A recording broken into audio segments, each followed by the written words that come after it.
हमारी संस्कृति, हमारे संस्कार सदा रहें हमारे साथ। सब्सक्राइब करें तिलक। जब उन्होंने ये कहा कि इतना भीषण युद्ध किसी एक व्यक्ति के मान या अपमान के लिए नहीं लड़ा जा रहा है, तो उनकी बात में एक गहरी सच्चाई थी। उसके गूढ़ अर्थ को समझने की कोशिश करो। केशव, तुम मेरे भाई हो और सखा भी, फिर भी पांडवों का पक्ष ले रहे हो। नहीं द्रौपदी, मैं न पांडवों का पक्षपाती हूं और न ही तुम्हारा विरोधी। मैं तो केवल धर्म का पक्ष लेता हूं। और मुझे इतना विश्वास है कि बड़े भैया कभी अधर्म नहीं करते। उन्हें धर्मराज यूं ही नहीं कहा जाता है। दुर्योधन ने रणभूमि से भागकर उन समस्त वीरों का अपमान किया है जिन्होंने इस युद्ध में अपने प्राणों का बलिदान दे दिया। दुर्योधन की इस कायरता पर उन समस्त वीरों की आत्माएं तड़प उठी होंगी। बड़े भैया, भाग्य के हाले को तोड़कर कोई भाग भी ले तो कितनी दूर जाएगा। और फिर दुर्योधन के साथ अश्वत्थामा, कृपाचार्य और कृतवर्मा भी तो रणभूमि पर नहीं है। इसलिए हमें कौरवों के शिविर में चलकर सत्य का पता लगाना चाहिए। यह महायुद्ध अधर्म, अन्याय और अनाचार को मिटाने के लिए किया जा रहा है। न्याय और धर्म की पुनर्स्थापना करने के लिए किया जा रहा है और सदाचार को प्रतिष्ठा प्रदान करने के लिए किया जा रहा है। न्याय, सत्य और धर्म, इनकी पुनर्स्थापना करने में हम तो केवल एक माध्यम है भीमसेन। इसलिए भीमसेन, अर्जुन और याज्ञसेनी, तुम भी सुन लो। इस महायुद्ध की व्याप्ति केवल अपमान के प्रतिशोध तक सीमित नहीं है। और रही रिश्तों की बात, तो हमने अपने रिश्तेदारों का वध किया है, परंतु रिश्तों का नहीं, और ना ही उनके आदर की हत्या की है। हमने देवव्रत पितामह भीष्म पर प्रहार किए, परंतु वो हमारे पितामह हैं और सदा हमारे पितामह रहेंगे। महाराज धृतराष्ट्र हमारे पिता नहीं बन सके, तो इसका अर्थ यह नहीं है कि हम उनके पुत्र नहीं हैं।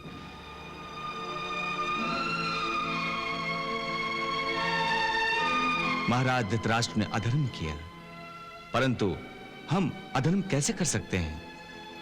और फिर हम में और दुर्योधन तथा दुशासन में अंतर ही क्या रह जाएगा भीमसेन? तुम सब जानते हो और द्वारकाधीश श्री कृष्ण ने भी बार बार जताया है कि यह युद्ध धर्म की स्थापना के लिए हो रहा है। यदि हम स्वयं अपने प्रतिशोध की आग में अंधे होकर धर्म के रास्ते से हटकर चलेंगे, तो फिर इस धर्म युद्ध का उद्देश्य ही नष्ट हो जाएगा भीमसेन, उद्देश्य ही नष्ट हो जाएगा। नहीं द्रौपदी, तुम्हारा इस प्रकार सोचना बिल्कुल गलत है कि धर्मराज की नजरों में तुम्हारे मान अपमान का कोई मोल नहीं है। जब उन्होंने ये कहा कि इतना भीषण युद्ध किसी एक व्यक्ति के मान या अपमान के लिए नहीं लड़ा जा रहा है, तो उनकी बात में एक गहरी सच्चाई थी। उसके गूढ़ अर्थ को समझने की कोशिश करो। केशव, तुम मेरे भाई हो और सखा भी, फिर भी पांडवों का पक्ष ले रहे हो। नहीं द्रौपदी, मैं न पांडवों का पक्षपाती हूं और न ही तुम्हारा विरोधी। मैं तो केवल धर्म का पक्ष लेता हूं। और मुझे इतना विश्वास है कि बड़े भैया कभी अधर्म नहीं करते। उन्हें धर्मराज यूं ही नहीं कहा जाता है। इसलिए उन्होंने जो भी कहा होगा वो सत्य ही होगा। और यह सत्य तुम्हें पहले ही समझ लेना चाहिए था, क्योंकि तुम कोई साधारण स्त्री नहीं हो पांचाली, याज्ञ सैनी हो। तुम्हारा जन्म यज्ञवेदी से हुआ है। अब भी समझो इस सत्य को कि यह युद्ध ना ही पांडवों के हारे हुए राजपाट को वापस लेने के लिए हो रहा है और ना ही तुम्हारे अपमान का बदला लेने के लिए हुआ है। ये युद्ध ना ही मेरे अपमान का बदला लेने के लिए हो रहा है और ना ही पांडवों को उनके राज्य का अधिकार दिलाने के लिए हो रहा है। तो फिर केशव इस युद्ध की आवश्यकता क्यों है? यह युद्ध इसलिए हो रहा है कि चाहे राजा हो या रंक, उसके अधिकार को राजा या कोई बलवान अपनी शक्ति का दुरुपयोग करके छीन न ले। धर्म की बात यह है कि यह धरती किसी एक की संपत्ति नहीं है।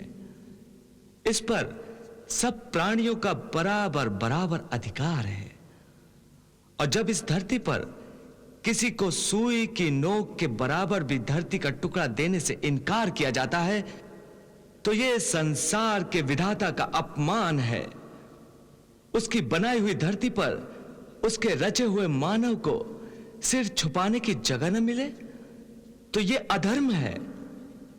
यदि यह युद्ध ना होता पांचाली, तो ईश्वर की समस्त पृथ्वी पर अधर्मी राजा और अधर्म का राज स्थापित हो जाता। हां द्रौपदी, इसीलिए कहता हूं कि इस महायुद्ध को मैंने करवाया है। ये पांडव, ये तो केवल मेरा माध्यम थे। मुझे इस संसार में कौरवों के रूप में पनपने वाले अधर्म को मिटाने के लिए पांडवों की आवश्यकता थी। सो मैंने ये खेल रचकर उन्हें अपना माध्यम बनाया। अर्थात तुमने मुझे भी अपना माध्यम बनाया केशव, और मेरे अपमान का खेल रचाया। हां द्रौपदी, मैंने तुम्हें भी अपना माध्यम बनाया, क्योंकि तुम्हारे माध्यम से मैं संसार को यह संदेश देना चाहता था कि पत्नी पति का अभिमान होती है, अहंकार होती है, घर की मर्यादा और कुल की लाज होती है। जिसका अपमान करना महापाप होता है और उसे अपमानित करने वाले का विनाश करना धर्म होता है। और मैंने तुम्हारे माध्यम से यही सिद्ध किया है।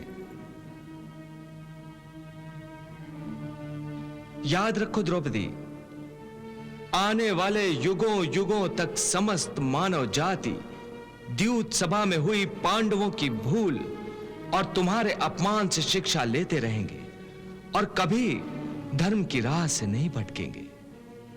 केशव, तुमने सचमुच मेरी आंखें खोल दी। मुझे क्षमा कर दो केशव, मुझे क्षमा कर दो।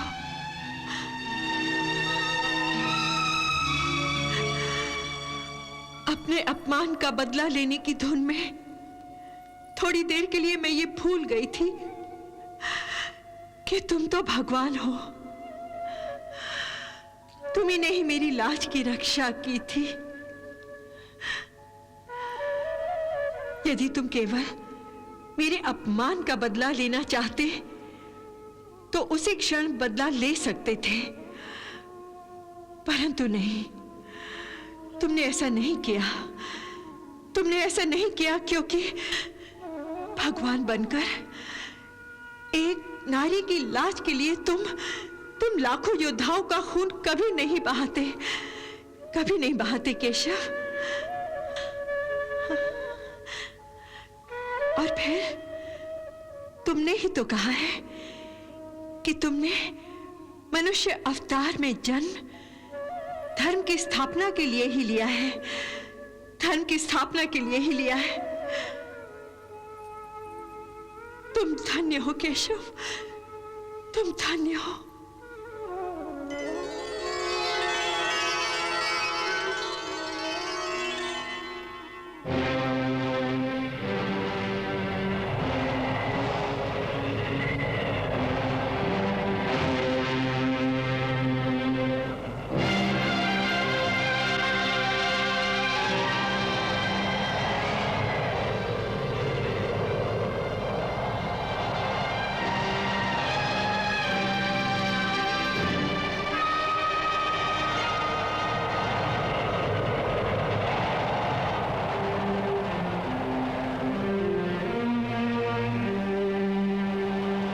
बड़े भैया, लगता है कुरुकुल का लांछन दुर्योधन रणभूमि छोड़कर भाग गया है। कल रात हम अपनी जीत की खुशी में मस्त रहे, इसीलिए रात के अंधेरे का लाभ उठाकर दुर्योधन कहीं छुप गया है। भीमसेन, चलो हम केशव के पास चलते हैं। हाँ बड़े भैया, चलो।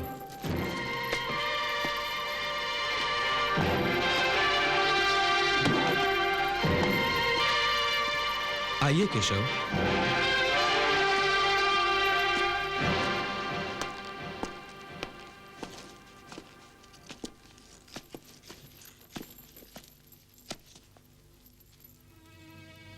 मधुसूदन, दुर्योधन ने रणभूमि से भागकर उन समस्त वीरों का अपमान किया है जिन्होंने इस युद्ध में अपने प्राणों का बलिदान दे दिया।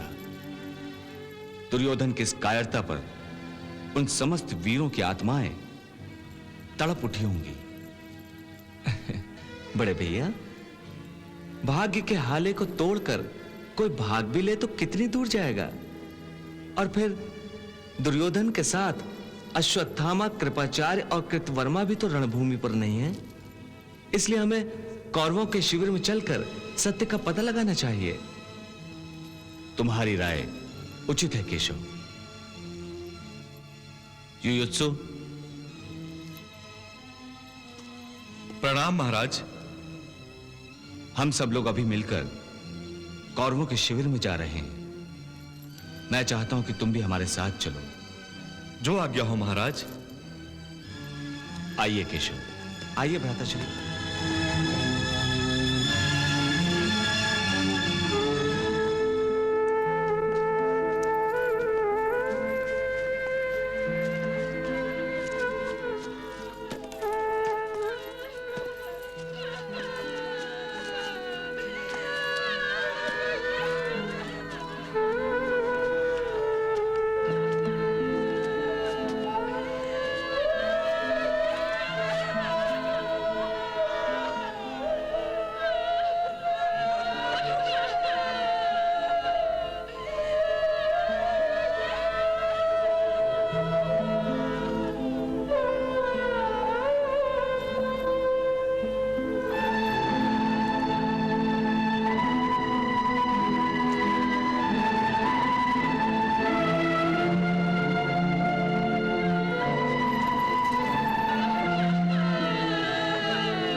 युयुत्सु। आज्ञा महाराज। क्या ये सभी स्त्रियां हमारे कुल की हैं? हाँ महाराज, दुर्योधन इन्हें बेसहारा छोड़कर भाग गया है। परंतु हम इन्हें बेसहारा नहीं छोड़ेंगे। युयुत्सु। जी महाराज। तुम इन सबको सम्मान पूर्वक हस्तिनापुर ले जाओ। ये जिम्मेदारी मैं तुम्हें सौंपता हूं।